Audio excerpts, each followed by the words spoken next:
Polri juga menjelaskan soal penyalahgunaan dana yang dilakukan Yayasan ACT. Total dana yang diterima oleh ACT dari Boeing kurang lebih 138 miliar rupiah digunakan untuk program yang telah dibuat oleh ACT kurang lebih 103 miliar dan sisanya 34 miliar digunakan tidak sesuai dengan peruntukannya.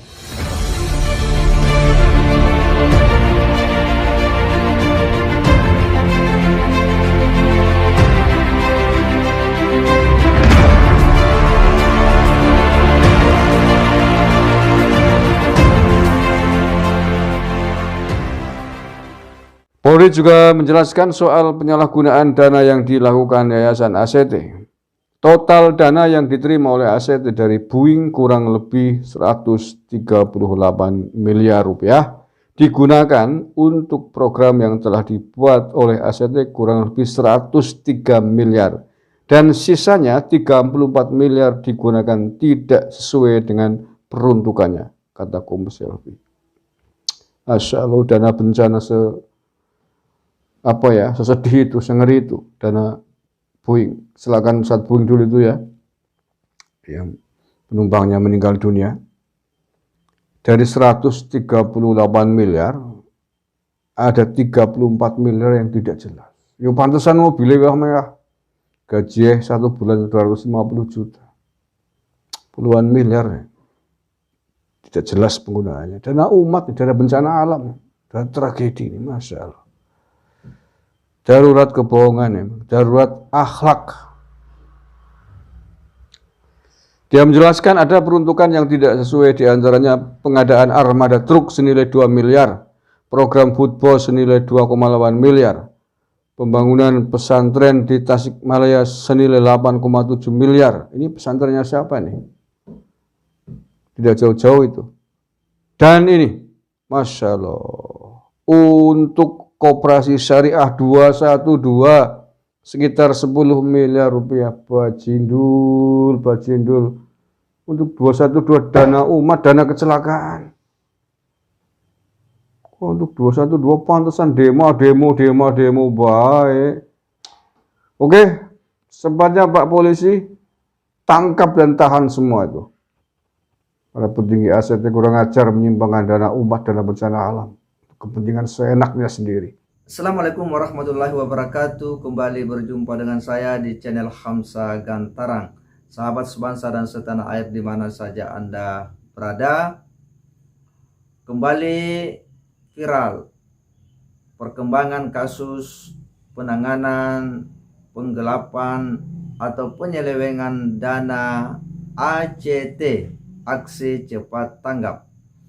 Dan seperti diberitakan di berbagai media sosial bahwa Polri telah menetapkan 4 tersangka para petinggi ACT tersebut. 2 diantaranya adalah Ahyudin, mantan presiden ACT, dan Ibnu Hajar yang saat ini menjabat sebagai presiden ACT.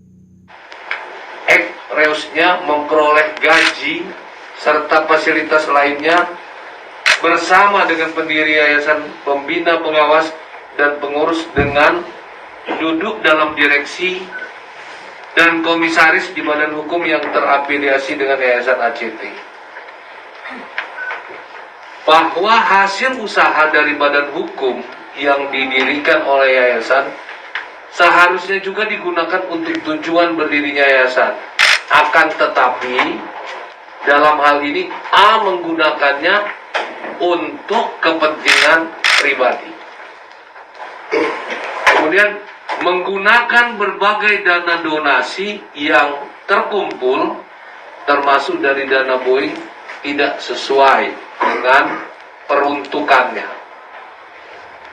Sedangkan saudara Ika perannya adalah ketua pengurus ACT periode 2019 sampai dengan sekarang. Mens reanya tahun 2020 bersama membuat opini Dewan Syariah Yayasan ACT tentang pemotongan dana operasional sebesar 30% dari dana donasi. Polri bahas penahanan usai tetapkan 4 tersangka Yayasan ACT. Bareskrim Polri menetapkan 4 orang sebagai tersangka kasus dugaan penyalahgunaan dana pada Yayasan Aksi Cepat Tanggap atau ACT. Saat ini penyidik masih melakukan gelar perkara terkait penangkapan ataupun penahanan. Ini ditulis oleh Detikcom pada hari Senin petang ya, jam 17.48. Tidak tanggung-tanggung, begitu mengagetkan kita semua bagaimana disampaikan dalam konferensi pers oleh Polri bahwa gaji daripada bos-bos ACT itu kisaran 50 hingga 450 juta. Sebuah angka yang betul-betul fantastis. Bagaimana tidak, angka 450 juta melebihi gaji para pejabat negara di Republik ini. Ini yang tentu membuat kita betul-betul terkaget-kaget. Bagaimana tidak, sebuah lembaga yang mengelola dana umat untuk kemanusiaan, lalu kemudian dalam pengelolaannya itu telah mengarah pada kepentingan-kepentingan pribadi oleh segelintir orang untuk menikmati hasil daripada mengelola dana umat tersebut. Dan tentu ini hal yang sangat memprihatinkan dan menyedihkan kita semua. Di saat yang sama bahwa banyak saudara-saudara kita yang membutuhkan bantuan dan uluran tangan, dan tentu kehadiran lembaga sosial diharapkan mampu meringankan beban mereka.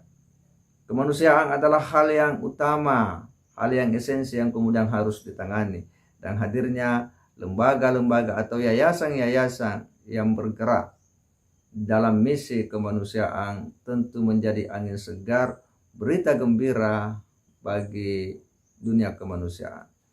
Tetapi hal yang menyedihkan ketika lembaga-lembaga itu kemudian tidak amanah dalam mengelola dana umat sesuai dengan aturan perundang-undangan yang berlaku, ujung-ujungnya akan berurusan dengan proses hukum. Karena mau tidak mau, negara ini adalah negara hukum yang menempatkan semua orang sama di depan hukum. Siapapun itu yang jika tindakannya ada hal-hal yang melanggar, maka pasti akan ditindak secara tegas sesuai ketentuan peraturan yang berlaku. Saya kira demikian. Assalamualaikum warahmatullahi wabarakatuh.